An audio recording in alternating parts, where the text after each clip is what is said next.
Vamos a leer desde el versículo 1 en adelante, capítulo 7, versículo 1 en adelante. Dice la Escritura: en cuanto a las cosas que me escribisteis, bueno le sería al hombre no tocar mujer, pero a causa de las fornicaciones, cada uno tenga su propia mujer, y cada uno tenga su propio marido. El marido cumpla con la mujer el deber conyugal, y asimismo la mujer con el marido. La mujer no tiene potestad sobre su propio cuerpo, sino el marido, ni tampoco tiene el marido potestad sobre su propio cuerpo, sino la mujer. No os neguéis el uno al otro, a no ser por algún tiempo de mutuo consentimiento, para ocuparos sosegadamente en la oración, y volver a juntarnos en uno, para que no os tiente Satanás a causa de vuestra incontinencia. Mas esto digo por vía de concesión, no por mandamiento.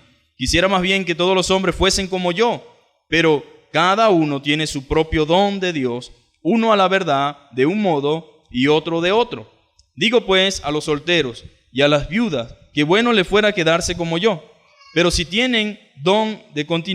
tienen don de continencia, cásense, pues mejor es casarse que estarse quemando. Pero a los que están unidos en matrimonio, mando no yo sino el Señor, que la mujer no se separe del marido, y si se separa, quédese sin casar o reconcíliese con su marido, y que el marido no abandone a su mujer. Y a los demás, yo digo, no el Señor: si algún hermano tiene mujer que no sea creyente y ella consiste en vivir con él, no la abandone. Y si una mujer tiene marido que no sea creyente y él consiste en vivir con ella, no la abandone. Porque el marido incrédulo es santificado en la mujer y la mujer incrédula en el marido, pues de otra manera vuestros hijos serían inmundos, mientras que ahora son santos. Pero si el incrédulo se separa, sepárese, pues no está el hermano o la hermana sujeta a servidumbre en semejante caso, sino que a paz nos llamó Dios. Porque, ¿qué sabes tú, oh mujer, si quizás harás salvo a tu marido? ¿O qué sabes tú, oh marido, si quizás harás salva a tu mujer? Pero cada uno como el Señor le repartió, y como Dios llamó a cada uno, así haga. Esto ordeno en todas las iglesias. Amén. Padre, en esta mañana te damos gracias una vez más por este tiempo. Gracias por la oportunidad que tú nos das, Señor, de estar en este lugar reunidos para aprender, Señor, de tu palabra. Gracias por el esfuerzo, por la oportunidad, Señor, de poder estar en esta mañana para glorificarte y para darte gracias, Señor. Ayúdanos, Señor, especialmente en estos puntos, en estos temas, Señor, en los cuales, Padre, se requiere sabiduría, se requiere, Señor, Padre, discernimiento espiritual. Permite que todos comprendamos, que todos podamos ser instruidos, Señor, y que todos pongamos por obra lo que tú esperas de cada uno en particular, Señor. Padre, sabemos, Señor, de que tú hablas, Señor, por medio de las Escrituras, Señor, y que en ellas, Señor, no hay error, sino al contrario, Señor, hay corrección, Señor, y hay dirección, Señor. En el nombre de Jesús recibe la gloria y la honra. Amén y amén. Ok. Entonces estamos en este capítulo 7 de la primera carta a los Corintios y hoy vamos a ver acerca de las directrices divinas para el matrimonio. Las directrices divinas para el matrimonio. Y usted sabe que estos son temas que, aunque uno tiene tiempo en el Señor y la iglesia en general de repente ha pasado por este capítulo o ha leído, siempre son temas de controversia. Son temas que de una manera u otra son sensibles y son un poco polémicos. Pero el problema aquí no es en sí las Escrituras, sino la disposición de cada uno de los que escuchamos a aceptar lo que la palabra de Dios dice.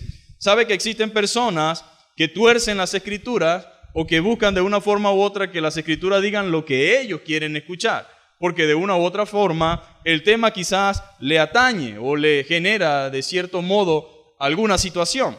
Pero como yo sé que usted tiene deseo de hacer la voluntad de Dios, amén, nosotros queremos hacer es la voluntad de Dios. Y la intención de estudiar las Escrituras es para que nosotros podamos corregir. La semana pasada dijimos que todos de una u otra forma, de una manera o de otra, hemos sido participantes o practicados por error, por confusión, por distorsión, por mala enseñanza o incluso por rebeldía, alguno de estos pecados.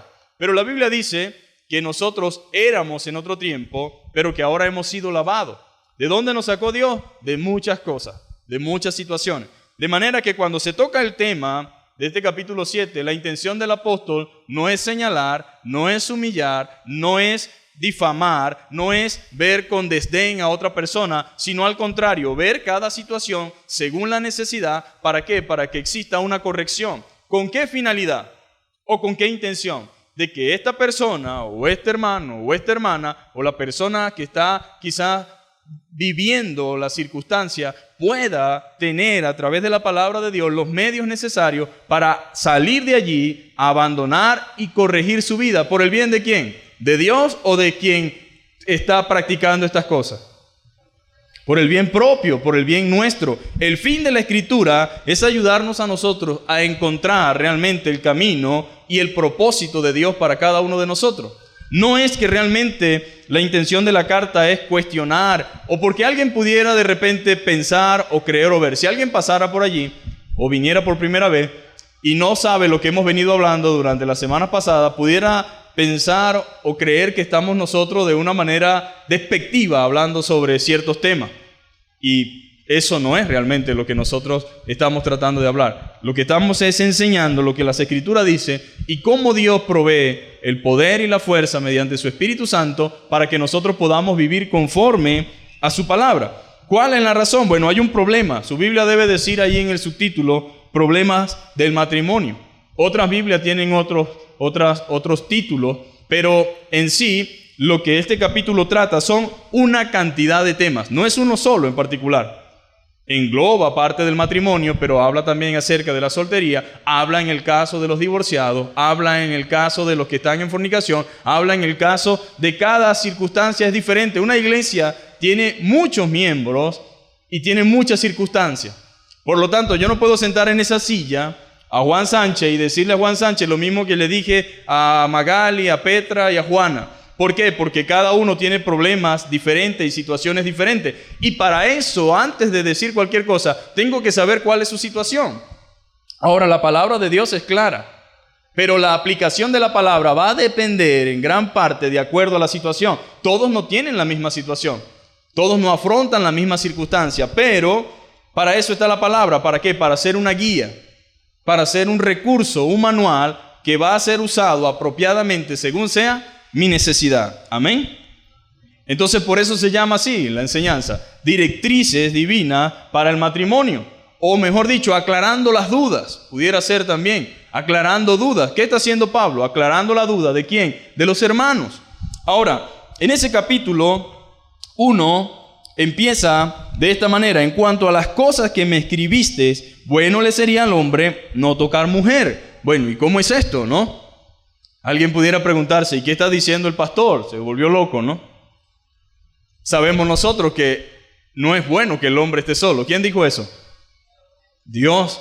¿Nos puede significar que aquí hay una contradicción? Para nada. Dios dice, no es bueno que el hombre esté solo. Y quien decidió darle compañía al hombre, ¿quién fue? Dios. Por lo tanto, Dios no es su enemigo, ¿ok?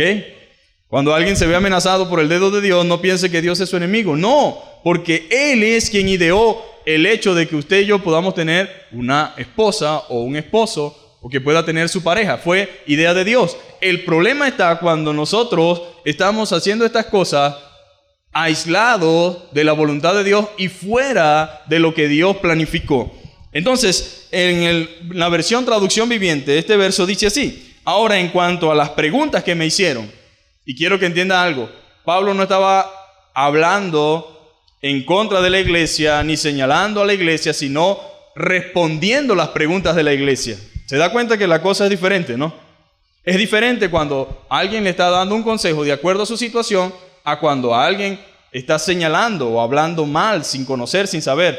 La iglesia le preguntó a Pablo, y en este capítulo el apóstol comienza, en definitiva, aclarando las dudas que los corintios tenían. Las dudas las tenían eran los hermanos, no el apóstol Pablo.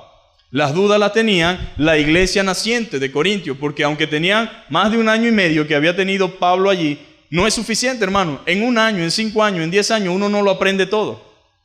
Que lo digan los que están casados. Cuando tiene 50 años se dio cuenta entonces que cuando decía que tenía frío quería que le pusiera la chaqueta. Después de 50 años de tantos problemas, ¿verdad? Y discusiones, se dio cuenta que era importante comunicar las cosas y decir, mira, voy a llegar tarde, estoy aquí. Pero cuántas cosas no sucedieron, ¿verdad? Cuántos pleitos no se armaron, cuántas guerras pudiéndose haber evitado con una simple llamada o un mensaje. Siendo un poco más franco, más claro. Y uno entiende después de muchos años, y ojalá algunos lo entiendan desde ahorita, que no podemos vivir la vida de pareja o de familia pensando que yo creía que tú sabías. Porque esos son los problemas. Yo pensaba que tú sabías. Y yo pensaba que tú también sabías. Pero usted no se casó con Hermes, ni con brujos, ni con adivinos, ni podemos hacer eso. Porque se supone que nuestra relación es en base a la comunicación, en base a relacionarnos. Pero suceden todavía dentro de la iglesia este tipo de cosas, de que yo pensaba que tú sabías y tú sabías que yo no sabía. Y así hay discusiones, pleitos, problemas, y eso lleva a la gente incluso a tomar decisiones equivocadas, porque a eso se le suma el orgullo, se le suma, ¿verdad?, la rebeldía, se le suma a veces el egocentrismo que hay en cada uno en particular, que no acepta o no reconoce, sino que quiere acabar todas las cosas por la fuerza sin tomar en consideración las cosas que deben ser consideradas. En esta versión, traducción viviente, empieza: ahora, en cuanto a las preguntas que me hicieron en su carta, es cierto que es bueno abstenerse de tener relaciones sexuales. ¿Qué pasaba? Los corintios, mis amados hermanos, eran una sociedad, como dijimos al principio de esta serie, libertina. Ahí se vivía de una manera en lo cual lo que a alguien le parece quizás de este lado de la historia que es malo o incorrecto, para ellos era normal.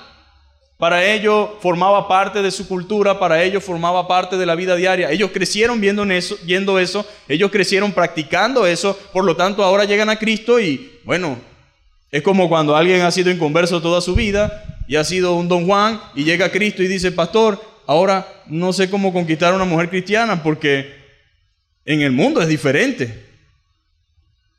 Y uno tiene que sentarse como un niño a explicarle: es así, es así, es así, es así. A explicarle lo normal, porque en el mundo es otra cosa. Así estaban los corintios. En el mundo ellos eran una cosa muy diferente. Ahora estamos en la iglesia, ¿ahora qué hacemos? Y alguien puede pensar y decir: pero ¿cómo es eso? ¿No sabe la gente qué es lo correcto, qué es lo incorrecto? Mire, usted si creció en el mundo y vivió en el mundo y ahora conoce a Cristo, usted debe entender lo que le estoy diciendo. No es fácil para una persona que vivió en el mundo, haciendo lo que el mundo dicta, siguiendo los parámetros del mundo, después que acepta a Cristo y conoce a Cristo, se da cuenta de todas las cosas incorrectas que estaba haciendo, comenzar a hacer lo correcto. Por lo menos empezar a respetar. Por lo menos empezar a entender que hay cosas que no podemos hacer y que son normales y que afuera se hacen, pero que en Cristo no. Y hay una batalla interna en esa persona que ahora conoce a Cristo, en esa persona que ahora nació de nuevo, pero que ahora está bajo un nuevo régimen. ¿Y cuál es el nuevo régimen? El régimen que Dios establece. ¿Y es el régimen de qué? De vivir en santidad, apartado de todo pecado. Santidad significa apartado para Dios, vivir ahora exclusivamente para la gloria de Dios. Y eso demanda de nosotros que ciertas costumbres y ciertas prácticas ya no sucedan en nuestras vidas. Entonces empieza Pablo aquí a aclarar dudas a los corintios. Ellos tenían en la cabeza un arroz con mango. Tenían un mar de confusiones internamente. Tenían toda su mente dando vuelta. Y debemos entenderlo. ¿Por qué? Especialmente por la influencia pagana que tenían los corintios. Sus dificultades matrimoniales, mis hermanos, eran un reflejo del deterioro moral y espiritual de la sociedad en la cual vivieron y crecieron. Era un reflejo de todo eso. Ellos estaban allí y muchos de ellos, mis hermanos, como vimos en el capítulo anterior, estaban batallando con ciertas prácticas comunes en la sociedad, pero que eran condenadas por Dios. Había ciertas dudas dentro de ellos que los corintios tenían al respecto sobre el matrimonio, y especialmente porque ellos habían crecido viendo y observando como algo normal el divorcio. Para los corintios era normal. ¿Se acuerdan que dijimos que ellos iban cada rato a los tribunales? Que cada rato iban a arreglar sus pleitos allá y que incluso dentro de la iglesia se estaban haciendo las cosas de la misma manera. Y Pablo estaba allí para ayudarles a entender que no era de esa forma. Pero ellos crecieron viendo eso como algo normal. La fornicación, El adulterio, la poligamia, el concubinato y la homosexualidad, tanto de hombres como mujeres, era normal en Corintio. Eso era algo así como Las Vegas. Lo que aquí sucede se queda aquí. Aquí no pasa nada, todo es normal. Nadie se escandaliza, ay, tal cosa. Todo es normal. Así como hay países donde es normal ver a los hombres besándose, a las mujeres besándose, todavía aquí hay un poco de, uy, Dios mío, ¿qué pasó? Pero en Corintios eso era normal. Era algo tan natural que ya la gente conocía a Corintio o era famosa por su liberalidad, por su desenfreno, por todas estas cosas. Y así crecieron los corintios, viendo eso, viendo estas cosas. Y muchos llegaron a Cristo en alguna de esas condiciones. Porque le voy a decir algo, uno llega a Cristo en alguna de esas condiciones. Los corintios llegaron a Cristo, bueno, con muchos problemas, con muchas dificultades, con ciertas prácticas. Ahora yo pregunto, ¿cómo conocimos nosotros a Cristo? ¿Éramos perfectos? ¿Conocimos a Cristo viviendo en santidad? ¿Conocimos a Cristo sin problemas familiares, sin problemas matrimoniales, sin algunos? A través de esos problemas es que han llegado a conocer a Cristo. ¿O han sido las circunstancias, los medios que permitieron que ellos pudieran, por lo menos un momento en la vida, estar, como quien dice, atentos a lo que Dios tenía que decir, porque se dieron cuenta de su propia situación, de que se escapaba de sus propias manos? Pero así llegaron los corintios. Ellos llegaron de esa forma, de esa manera, y estaban en esas condiciones, y necesitaban saber cómo deberían ellos afrontar estas cosas. Yo sé que muchos de nosotros también a veces nos hacemos preguntas, bueno, ¿y qué será de mí? ¿Cuál es mi caso? Y a veces escuchamos a la gente enseñando y predicando y decimos, ay Dios mío, ¿y será que yo estoy haciendo las cosas bien? ¿Será que yo las estoy haciendo mal? ¿Será que esto, aquello? Y para eso está la iglesia, amén. Para guiar, para ayudar y para instruir a los hermanos, para que sepamos de qué forma debemos hacer las cosas. Y fue lo que hizo el apóstol Pablo a través de esa carta, con aquella cantidad de preguntas, él comenzó a responderles. Ellos querían saber entonces qué iban a hacer a ellos, cómo iban a afrontar esas cosas, sobre todo cuando la nueva vida en Cristo era nueva para ellos.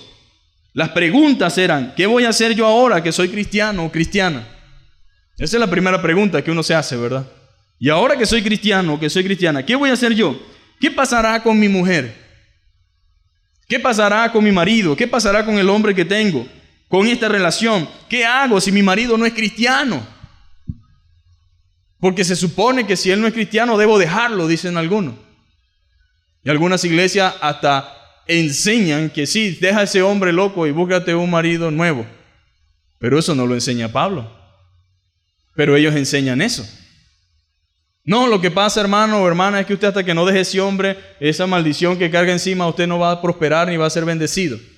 Tiene que salir de ese catre que tiene. No, no es lo que dice la Biblia. Pero cuando uno es nuevo en algo, no sabe. ¿Verdad que no? Por eso se llama bebés espiritual. Un nuevo creyente es un bebé espiritual. No es un término despectivo, sino un término de cuidado. Necesita y requiere atención, necesita y requiere ayuda, necesita y requiere de dirección. ¿Por qué? Porque está siendo formado y está siendo instruido y él necesita tener una dirección. Entonces muchas personas en Corinto estaban bajo esta circunstancia. ¿Qué voy a hacer si estoy en fornicación? Si estoy en adulterio. Eran preguntas que los corintios querían aclarar y saber qué era lo correcto. Yo digo por lo menos los corintios, mis hermanos, con todos los defectos que puedan tener, por lo menos los corintios preguntaron y fueron sinceros con ellos mismos.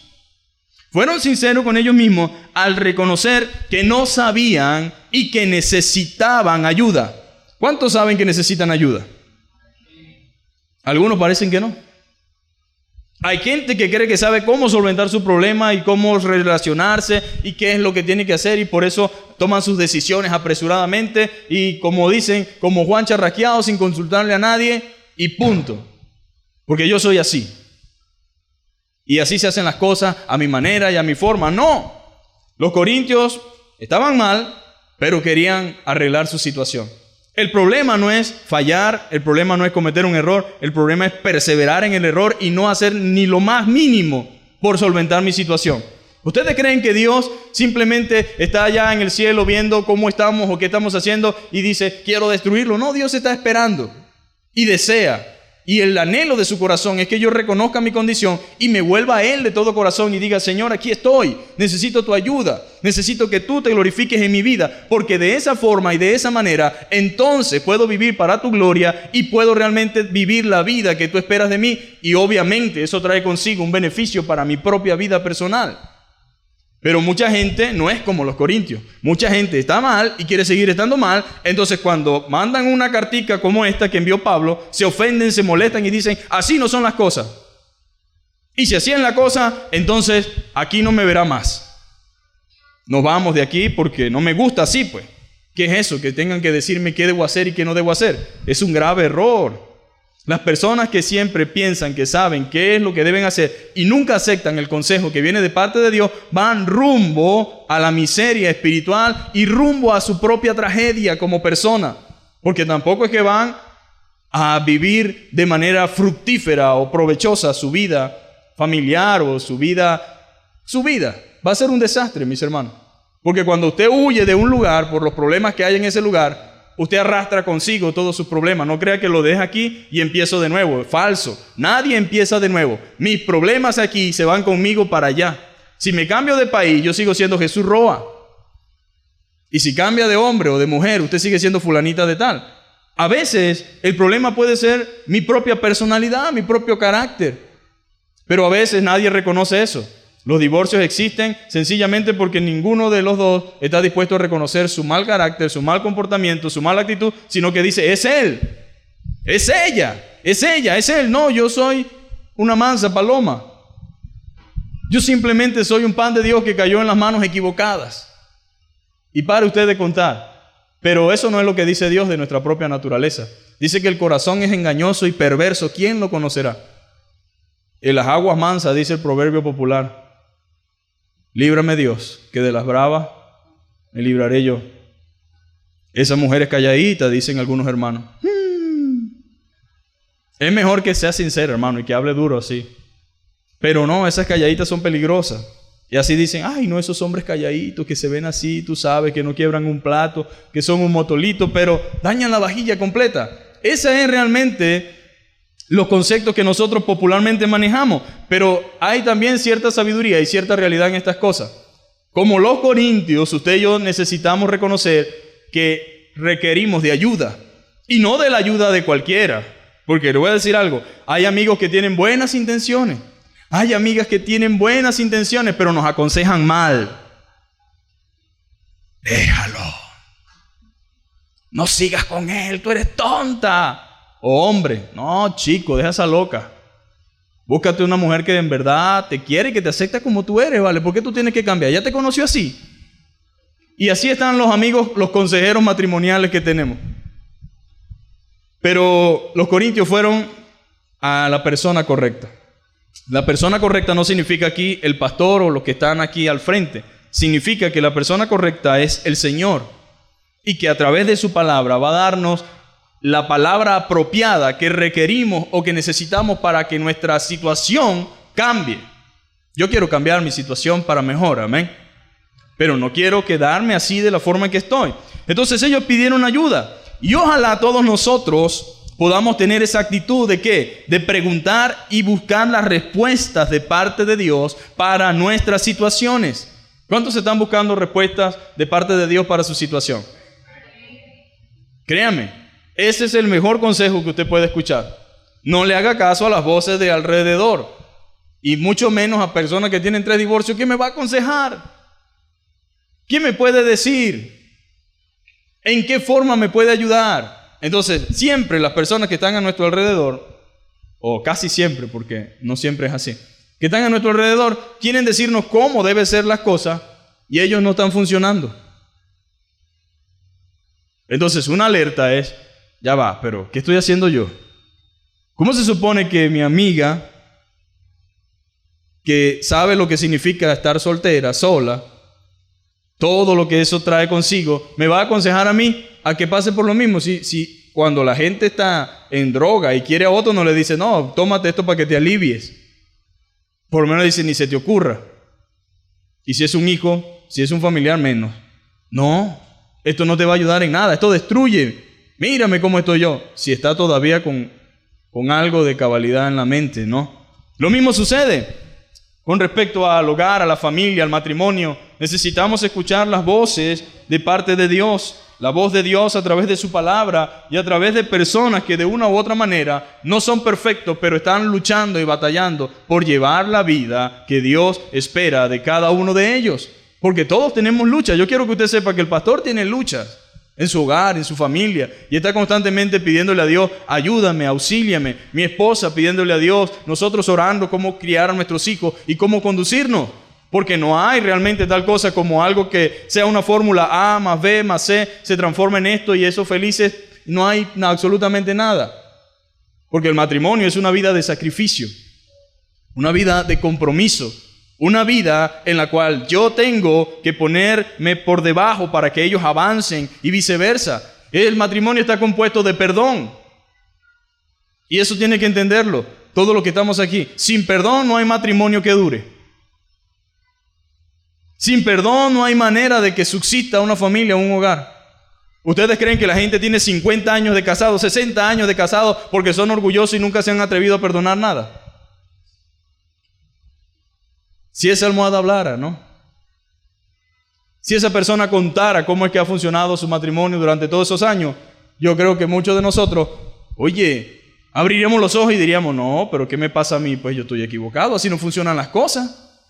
Porque el orgullo a veces invade el corazón del hombre o el corazón de la mujer y piensa y cree que está tomando las decisiones correctas. No, no es la forma, no es la manera. Eso no es como las novelas, mis hermanos. No es como los cuentos de hadas, no. La vida real funciona de otra manera. Y para que un matrimonio funcione debe haber perdón, disposición a sacrificar, disposición a perdonar, disposición a dar, disposición a soportar. Y así es que funciona, porque dice el amor, todo lo puede, todo lo sufre, todo lo soporta, nunca deja de ser, no hace nada indebido, no busca lo suyo propio. Pero los divorcios están llenos de egoísmo. Lo mío primero. Cada quien defendiendo lo suyo como un espadachín. No sé quién es el zorro y quién será el otro, pero están batallando constantemente por quién tiene la razón y por quién se lleva la mejor parte. Hay matrimonios que pretenden subsistir siempre queriendo tener la razón. Toda mi vida he tenido la razón y nunca la voy a perder. Y el día que se atreva a llevarme la contraria, ese día lo dejo o me deja. Error, falso, mentira. Entonces, como los corintios debemos buscar las respuestas. Nosotros debemos aprender de ellos. Y ojalá todos nosotros podamos tener esa actitud de preguntar, de buscar las respuestas de parte de Dios para nuestras situaciones. Usted dirá, por Dios, ¿no sabían los corintios que eso estaba mal? Pues quizás algunos sí, pero la gran mayoría no lo sabía. La gran mayoría no sabía. Y es difícil cuando usted crece en medio de una sociedad donde toda práctica de pecado es normal. Lo que era anormal era no practicarlo. En el día de hoy, así de sencillo, lo que es anormal es no practicar las cosas malas que ya la gente cataloga como buenas. Eso es lo anormal. Lo que era normal era no practicarlo. Es como en el día de hoy decir que es malo tener relaciones antes del matrimonio en una universidad. Vaya a la central, vaya a la UCB, vaya donde quiera usted y diga, mira, estas cosas no se deben hacer. Y en coro habrá una carcajada. ¡Cuá, cuá, cuá, cuá, cuá, cuá! Por Dios, ¿en qué planeta vive? Pero esa es la realidad en la que estamos. Lo normal es que sí. Cuando yo salgo de la universidad, bueno, ya yo no sé qué decirte. Ya yo he experimentado, he probado, he sabido, pero mucho antes incluso del liceo y algunos hasta en la escuela. Cosas terribles. Entonces, usted será el hazmerreír de todos, porque la gran mayoría piensa que es normal. Pero no es culpa de ellos solamente. Es su forma de criar. Si yo como padre, cuando ya mi hijo tiene 12 años, 11 años, le ando diciendo qué debe hacer, ¿verdad? Él crece pensando que es normal. Mi papá me lo dice, mi papá me quiere, mi papá me ama, mi mamá también me dice, mi mamá me dice, hijo, tome una llave, cualquier cosa. Entonces, ¿qué estamos nosotros esperando o pensando? Es normal para esa generación, para esa sociedad. Igual sucedía con los corintios. Ellos crecieron así. Crecieron de esa forma, de esa manera. llegamos a Cristo y ahora nos encontramos con toda esta realidad, con toda esta verdad, pero también tenemos que reconocer, ahora tengo una naturaleza nueva, pero también cohabita o coexiste con una naturaleza caída y batallan entre sí esos miembros por querer tomar el control del cuerpo. Y dice la Biblia que hay una batalla entre la carne y el espíritu. El espíritu a la verdad está dispuesto, dice, pero la carne es débil. Por eso dice, velad y orad para que no entréis en tentación. Bajo la ley, mis hermanos, y las costumbres romanas de aquel tiempo, se practicaban 4 tipos de matrimonio. Diga conmigo, vamos a entender a los corintios para poder entenderme a mí. Porque fíjense algo, se practicaban 4 tipos de matrimonios distintos. Los esclavos generalmente eran tratados como animales o como muebles. No hace falta que yo le diga cómo vivían los esclavos, ¿verdad? De una manera u otra hemos visto una película o algo. Y resulta, mis hermanos, que generalmente eran tratados como animales, como muebles. Si un hombre y una mujer esclavos querían casarse, el dueño podía permitirles vivir juntos en lo que se conocía como un contubernio. ¿Sí? Pueden vivir juntos, decía el amo. Acuérdense que los esclavos no tenían derechos propios, no podían decidir, sino que el amo decidía qué hacía. Entonces, le gustaba, por así decirlo, la negrita, y decía, mira, yo quisiera que tú me permitieras, que me diera la oportunidad de que ella, junto conmigo, podamos formar una familia. Entonces él podía decir, bueno, dame esta semana para pensarlo. Y la mujer o el hombre no podían decidir lo que ellos querían hacer. Ellos podían sentir atracción y amor, pero había un intermediario que era el amo quien decidía. Entonces esa persona le decían que querían casarse. El dueño podía permitirles vivir juntos en lo que se conocía como un contubernio, que significa vivir en compañía. Pueden vivir. El arreglo duraba tanto como el dueño lo permitiera. Dependían de la voluntad del dueño, porque el amo tenía todo el derecho a separarlos, a juntarlos con otros, o vender a uno u otro, o usarlo para fines propios. Entonces yo no puedo aplicar la misma ley que aplico con otros, con estas personas que no dependía de ellos, que se habían arrepentido, algunos eran cristianos, algunos conocían a Cristo, y así llegaron a la iglesia de Corintio bajo esa condición. Sí, hermano, yo estuve casado. Hace 20 años estaba yo como esclavo en Roma, o en Grecia, o en el mismo Corintio, y resulta que el amo decidió vender a mi esposa. Y mi esposa no fue llevada a Italia, sino que fue a otros confines. No sé exactamente dónde está. Y como no me escribió, no me mandó una carta, no me dio WhatsApp, no sé qué pasó con ella. Pero esa es mi condición. Y quiero una solución a mi problema, si posiblemente me pudiera decir, porque quiero agradar a Dios, pero también quiero que me dé una respuesta a mi situación. ¿En qué punto voy a quedar yo? Ese es uno. Es una de las situaciones. Muchos cristianos, mis hermanos, vivían y quizás seguían viviendo en esta clase de relación marital.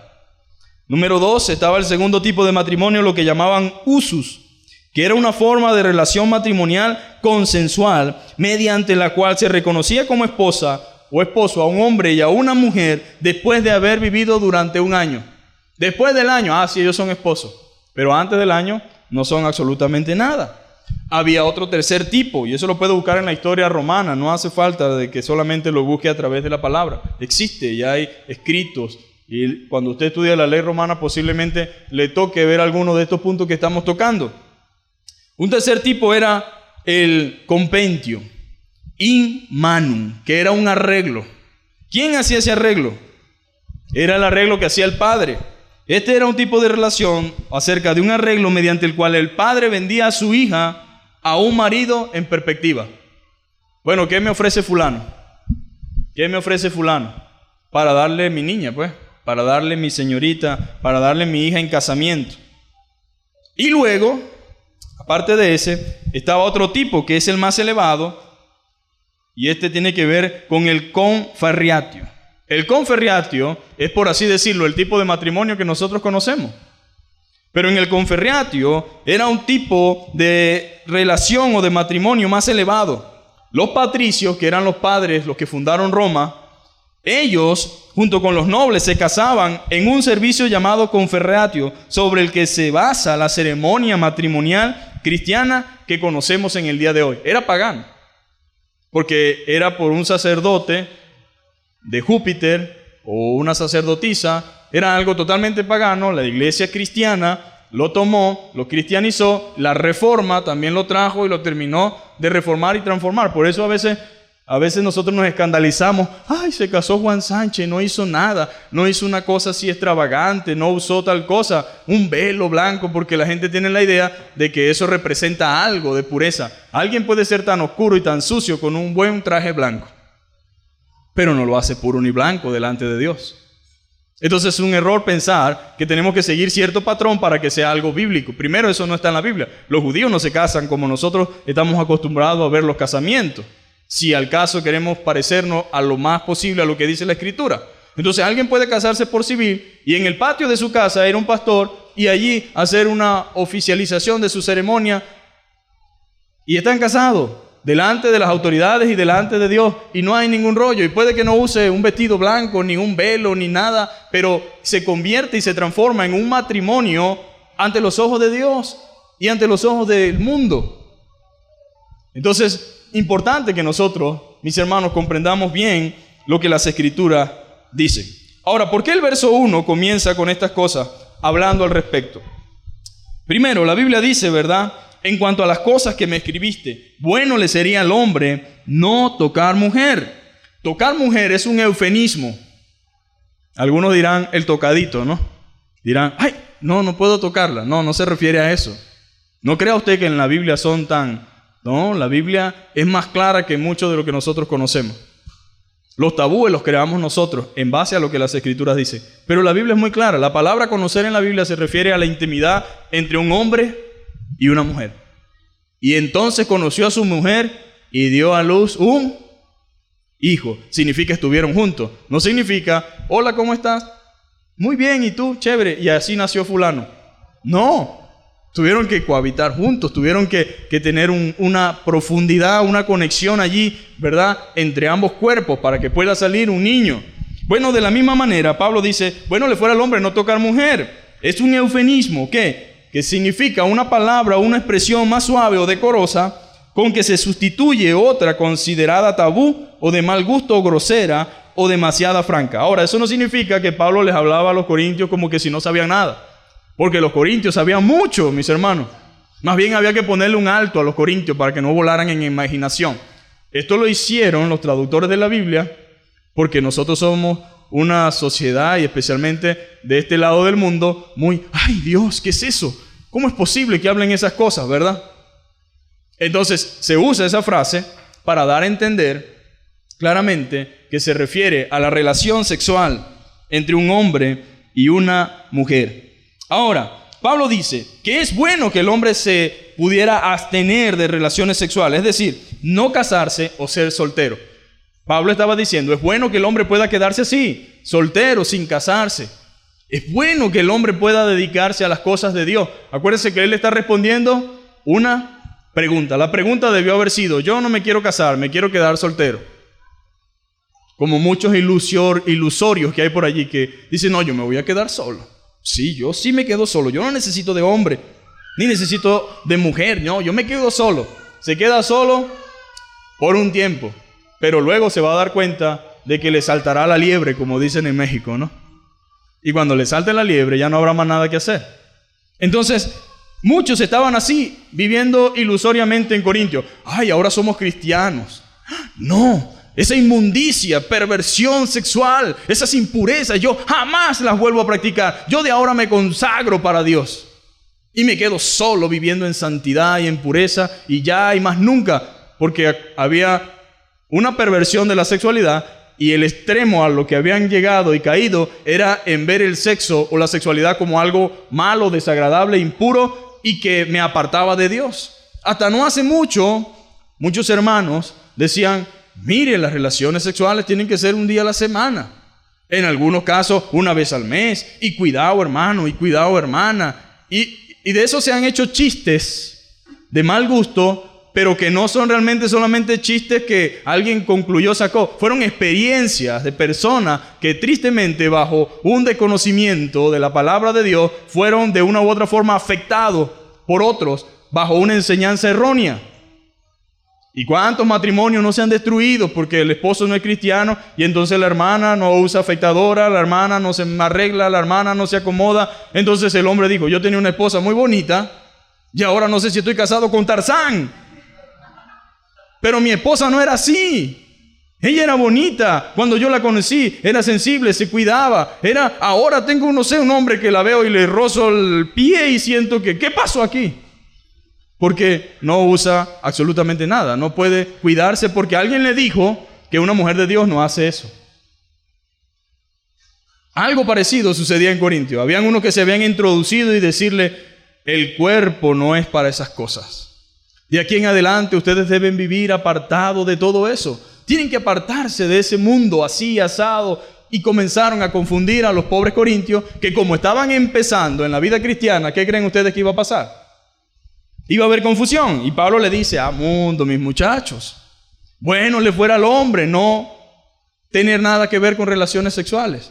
Algunos dicen que Pablo por eso era machista, porque no tenía mujer. Lo más probable es que Pablo haya sido viudo.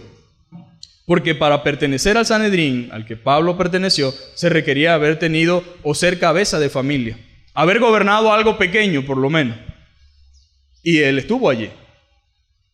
Pero dice la historia o algunos comentaristas que posiblemente enviudó. Y luego que enviudó, decidió por causa de la obra quedarse exclusivamente para el servicio a Dios. Ahora, no entienda esto como que Pablo le asqueaba el sexo. O como que odiaba el sexo y decía, asco, no. No, él le dice, bueno fuera que el hombre se abstuviera de las relaciones sexuales. Bueno fuera que el hombre pudiera vivir sin estar pendiente de eso. Y dice claramente, ¿verdad?, que no casarse, o sea, es decir, ser soltero. Fuera bueno que el hombre pudiera ser soltero. Habrían entonces ciertos grupos que veían el sexo como algo malo y pervertido y como poco espiritual y promovían el celibato. Oiga bien, el celibato no lo propuso Dios. El celibato lo propusieron los hombres, pero Dios no puso celibato. Dios dijo al principio, dejará el hombre a su padre y a su madre y se unirá a su mujer. Ahora, ¿por qué hay gente que nunca se casó? ¿Por qué hay gente que nunca formó familia? Bueno, hay cosas que se llaman dones y es un regalo de Dios el que una persona pueda vivir sin un hombre o sin una mujer, pero eso tiene un propósito específico. Eso tiene una satisfacción en Dios. Dios te da la capacidad de poder sobrellevar eso sin ninguna carga. Pero el que no tiene ese don no puede vivir la vida cristiana tranquilo si no tiene su esposa o un esposo. ¿Por qué? Porque no tiene ese don. Pero ni es más inmundo, ni es mejor el que tiene como el que no tiene. Son algo que se llama don. Y si usted lo tiene, fino. Gloria a Dios. Y alabe a Dios por eso. Pero si no lo tiene, no se sienta mal. Ni se sienta tampoco como inmundo o sucio. ¿Por qué? Porque son dos cosas que Dios permitió y que existen y que la Biblia lo aclara y lo enseña. La Biblia dice que hay personas que nacieron eunucos, otros que lo hicieron eunuco y otros que se hacen eunuco por causa del reino de los cielos. El que pueda recibir esto, que lo reciba. El que pueda recibir esto, todos no pueden.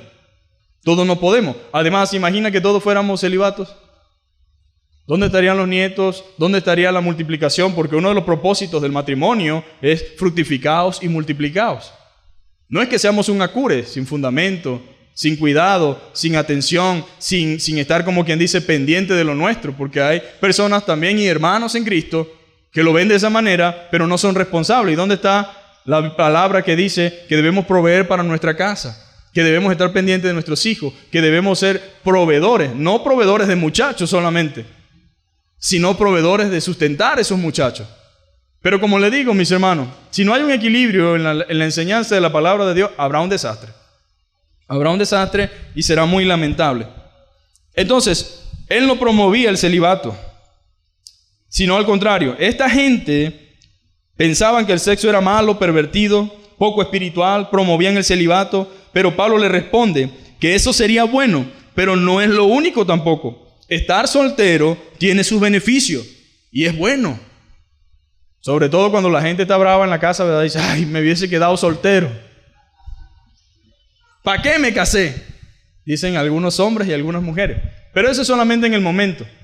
Cuando todo está fino es sabroso, qué bueno que estamos casados, eres la mejor esposa del mundo, tú eres el mejor esposo del mundo, ¿qué sería de mi vida sin ti? Gracias a Dios por tu vida, qué sé yo, tantas cosas, ¿verdad? Pero es bueno estar soltero, en cierto sentido. El soltero no tiene cuidado, ni está pendiente, ni pide permiso, ni está allá, ni aquí. O sea, el soltero tiene toda la disponibilidad y toda la disposición para hacer cualquier cosa que se proponga. Pero un casado no. Aunque hay casados que creen que son solteros. Y hay casadas que creen que son solteras. Por ejemplo, hay casados que tienen 3 hijos, una mujer.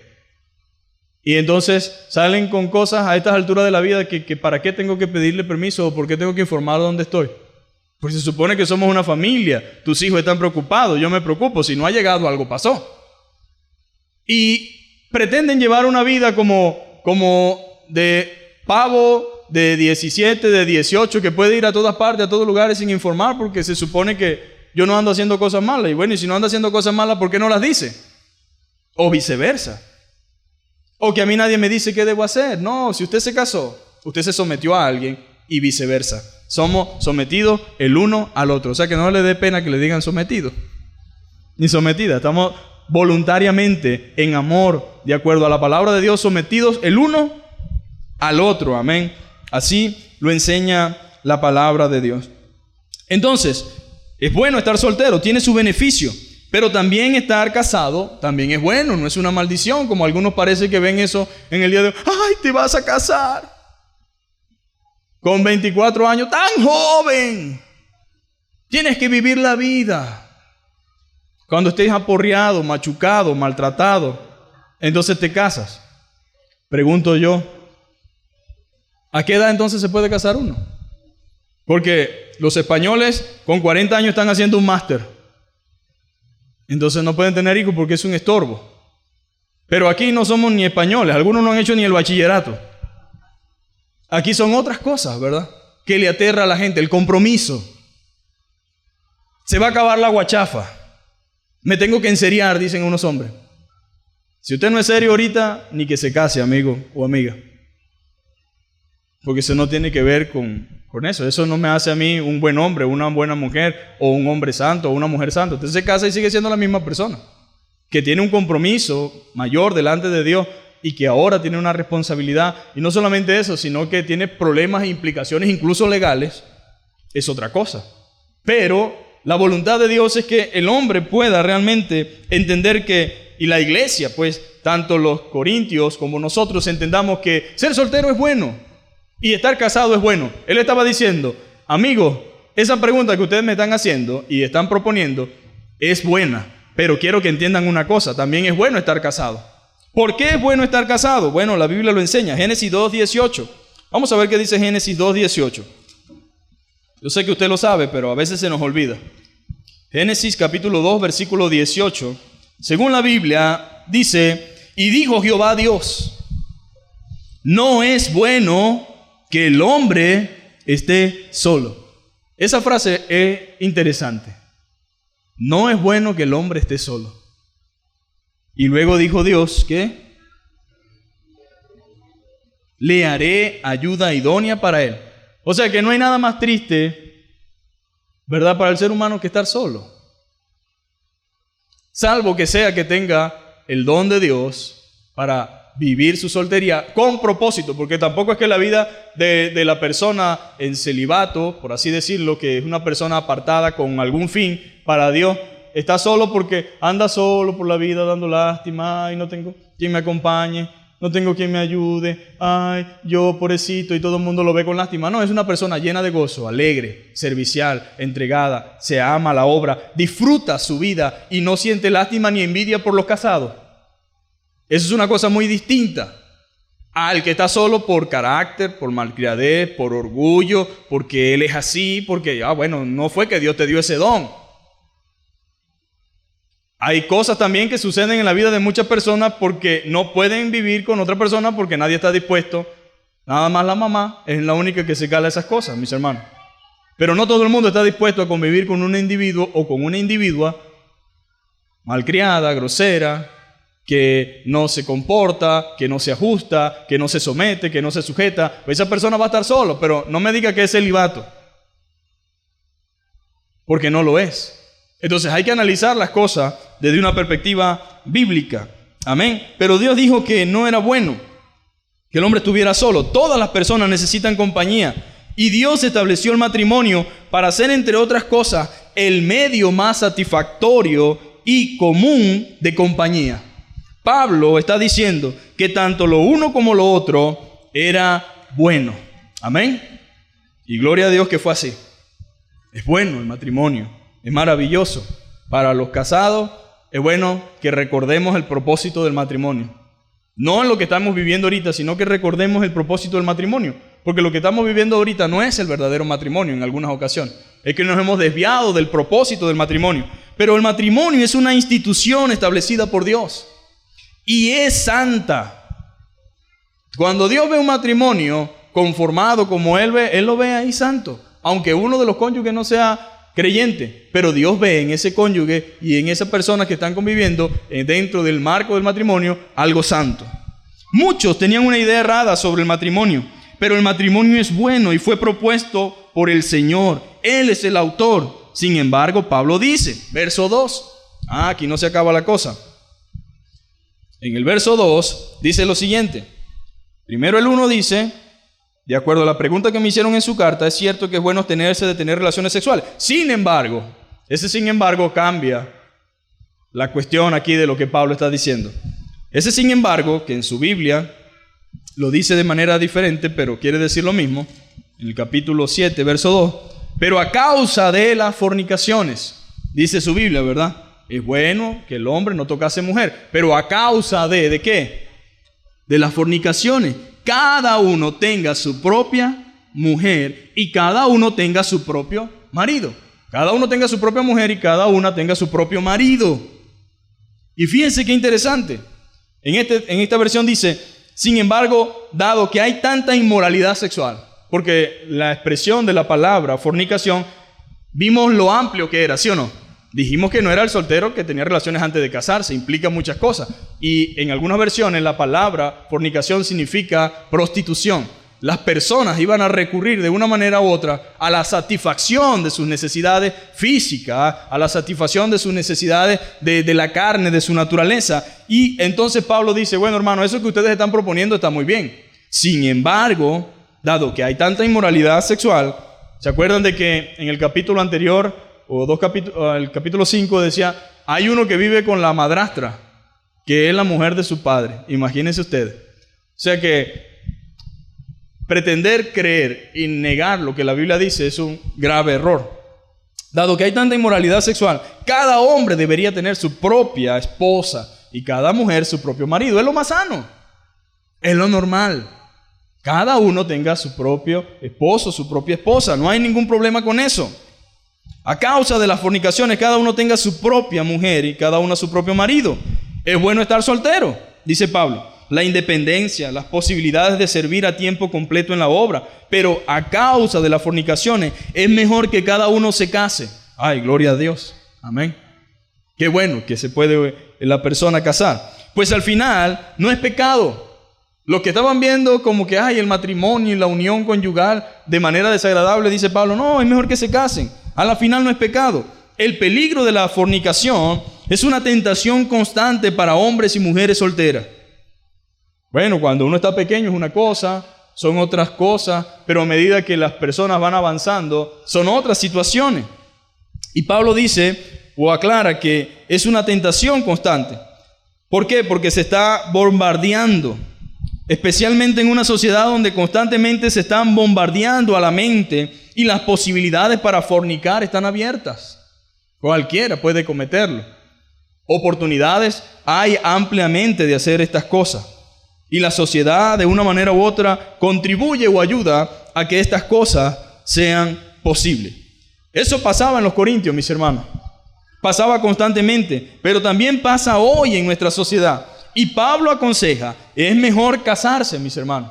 Es mejor formar una familia, es mejor tener un hogar. Usted dirá, o sea, que Pablo aconseja, es mejor casarse.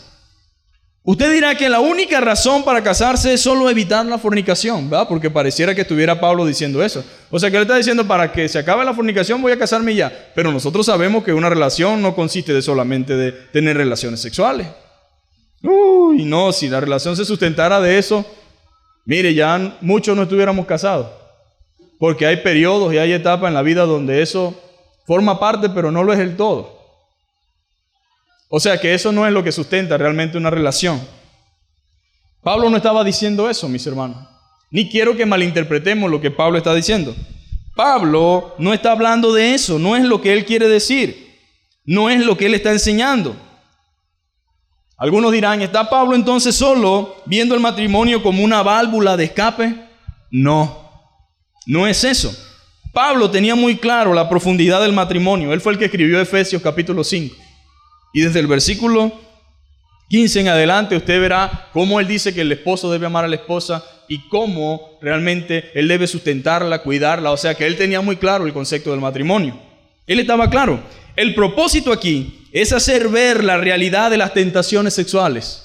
Pablo no quería que los corintios ignoraran esa realidad. Él estaba tratando de que ellos pudieran ver la realidad de las tentaciones sexuales de los solteros y mostrarles el plan de Dios, que es una vida o una salida legítima. Lo que Dios quería por medio del apóstol Pablo es decirle a los corintios, hay una salida, mis hermanos. Hay una salida, y la salida es realmente el matrimonio. Hay una salida legítima para sus necesidades sexuales, que es el matrimonio. Por lo tanto, cada uno tenga su propia mujer y cada una su propio marido. De esa forma, evitarán entonces cometer o estar involucrados en este tipo de circunstancias. Ahora, las Escrituras nos dan muchísimas razones, mis hermanos. Muchas razones para el matrimonio. En primer lugar, el matrimonio es para la procreación. Dios no solamente dijo no es bueno que el hombre esté solo, sino que después le dijo qué debían hacer, ¿no? Y entre esas cosas que Dios dijo que se fructificaran, amén, que se multiplicaran. Entonces, dentro de esos propósitos o dentro de esas cosas que Dios desea por medio del matrimonio, es para la procreación, para fructificar y multiplicar la humanidad. Y el segundo punto, el matrimonio también es para el placer. Dios no está en contra en que usted disfrute ni se deleite en lo que Él diseñó y Él creó. Él lo creó con esa capacidad, la capacidad de sentir placer y de dar placer, de sentir amor y de dar amor. Así nos creó Dios, con esa capacidad, con esa condición, o sea que Él entiende y sabe realmente lo que usted siente o piensa. Entonces el matrimonio también tiene ese propósito, es para el placer. En Proverbios habla de que el hombre se alegre con la mujer de su juventud. El hombre debe alegrarse con la mujer de su juventud. Sus caricias, dice la Biblia. Qué hermoso, ¿verdad? Cómo en la Biblia está todo. Aquí no hay pérdida, hermano. Aquí está todo claro como el manantial. Dice, sus caricias te satisfagan en todo tiempo. Es un consejo. Un consejo de parte de Dios para nosotros. Dice, alégrate con la mujer de tu juventud. ¿Por qué tienes que ahora dar teniendo en la mente o en la cabeza que necesitas otra cosa? No, alégrate con la mujer de tu juventud. Significa con la que te casaste, con la que formaste una familia, con la que tienes 20 años. ¿Por qué ahorita se te mete en la cabeza esa idea de que ya no? Alégrate con la mujer de tu juventud. No importa cuántos años tengas de casado, amén. Dígale a su esposa, alégrate. Ay, pues con ese tono, dile, alégrate conmigo. Entusiásmate. Este está claro de la enseñanza, ¿no? Está claro como el mediodía. Alégrate con la mujer de tu juventud. Sus caricias, no la de otras, ni de otros, porque es personal, somos una sola carne. Sus caricias, mis caricias, dice, te satisfagan en todo tiempo. En todo tiempo, no en alguna temporada, no, en todo tiempo esas caricias deben satisfacerme. Proverbios 5, 18 al 19. Ahora, el matrimonio fue diseñado para glorificar a Dios, mis hermanos. Fue diseñado para glorificar a Dios, por lo tanto, no le tenga miedo. La única manera que usted le tenga miedo al matrimonio es que no quiera glorificar a Dios. Pero si usted ama a Dios y quiere glorificar a Dios, dele. Amén. Que nadie lo detenga. No le tenga miedo al matrimonio, porque aquí se sufre, pero se goza. Amén. En otro lado nada más se sufre. Pero aquí se sufre y se goza. Es una bendición. Entonces fue diseñado para glorificar a Dios y para proteger de la inmoralidad sexual. Qué bello es Dios, hermano. Para glorificar a Dios y para protegernos de la inmoralidad sexual al satisfacer las necesidades físicas. Amén. Mire todo lo que Dios nos enseña por medio de su palabra. Siguen diciendo los textos: el marido cumpla con la mujer el deber conyugal. Este es el texto que los hombres se aprenden de memoria. Este es el texto que siempre tienen en la mente. La mujer cumpla su deber conyugal con el hombre. Así lo dice la Biblia. Tú tienes que ser una sierva de Dios que cumple su palabra. Pero esto no es solamente un texto que voy a usar cuando llega el momento, sino que también es cierto que usted debe cuidar, debe ser de provecho para su esposa y debe estar constantemente sustentándola y cuidándola, para que cuando llegue ese momento no tenga que pelar por este texto, ¿no? Porque cuando se pela por este texto es porque las cosas están mal. Y eso se llama soborno. Estoy tratando de sobornarla de manera incorrecta con la palabra.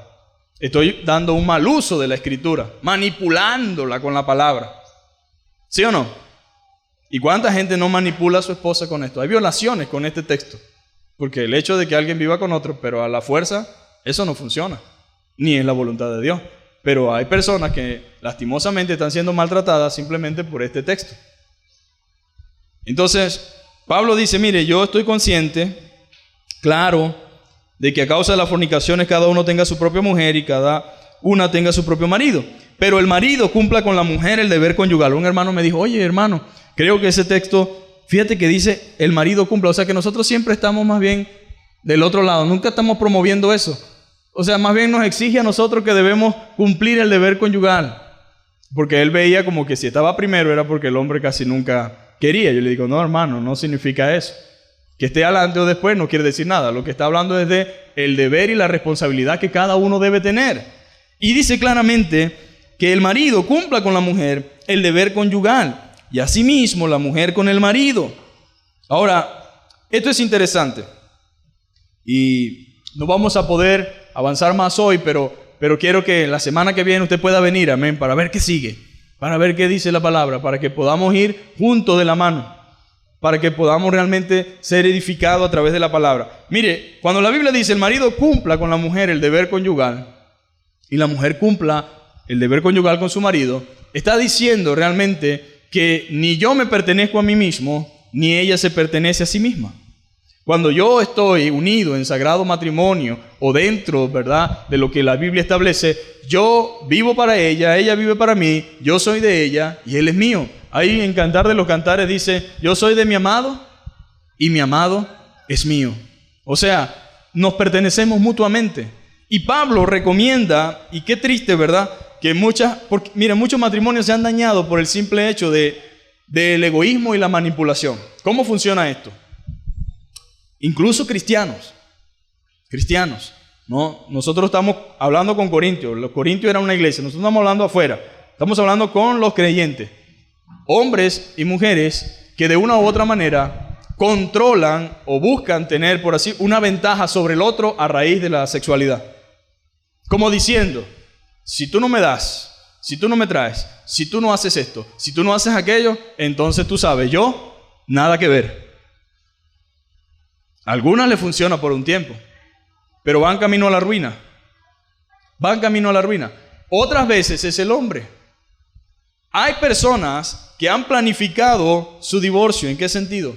Negándose constantemente a su marido o a su esposa, y el día que uno o el otro cae en algún delito, en algún pecado, que no es justificable, pero me refiero, de una u otra manera, la persona quiere justificarse en lo que el otro hizo diciendo, fíjate, él fue el que hizo esto o el que falló. Pero si yo constantemente anduve negándome, oponiéndome o manipulando o controlándolo bajo ese principio, entonces yo estoy mal y soy partícipe de ese pecado. Mire, la Biblia dice que el hombre es responsable del hogar. Y es difícil, hermanos, porque el descuido no empieza solamente con las cosas. Hay gente que en la casa no le falta nada, pero hay otra cantidad de cosas que entran dentro de la provisión del hombre.